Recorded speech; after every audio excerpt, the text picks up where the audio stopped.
topic today is Scandinavian design. I think it really aligns very well with MTM's values. So without further ado, please join me in welcoming Her Excellency. I'm extremely happy to see so many of you here turn out to discuss Singapore relationship with design and how Scandinavian design is relevant here. Just think about the Opera House in Australia by the renowned Danish architect Jørgen Utzon.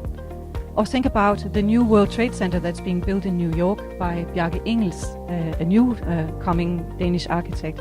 He's also busy here in Singapore in Market Street, where he is building a 280 meter tall skyscraper from his Danish design principles. The philosophy is really around clean lines, simplicity and craftsmanship, but with a human-centric focus. The humans are always at the core of it, how we are going to be able to use the furniture.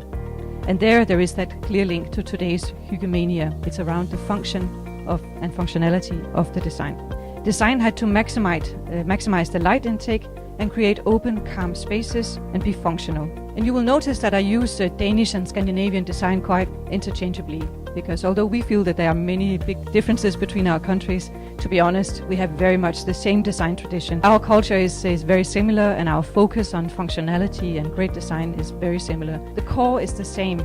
About the lines and the design philosophy, it hasn't changed. It's not just about the look, it's about quality over quantity. It's less good things instead of a lot of half bad things.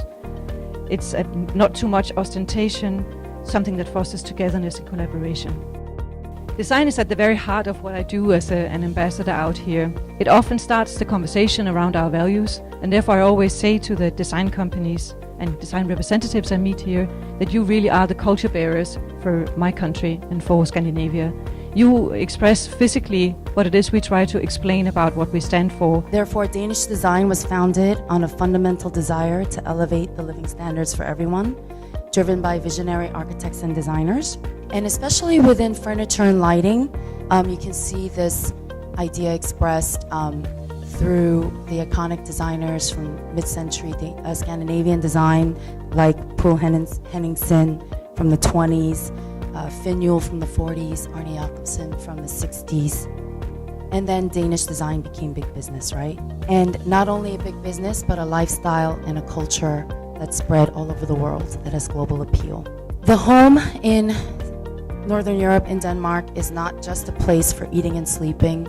It's also where relations are nurtured, and it's a cozy place as well. What Muto represents and what Scandinavian design represents is designs that are aesthetically pleasing and yet stripped of ornamentation. So it's this perfect equilibrium of form and function.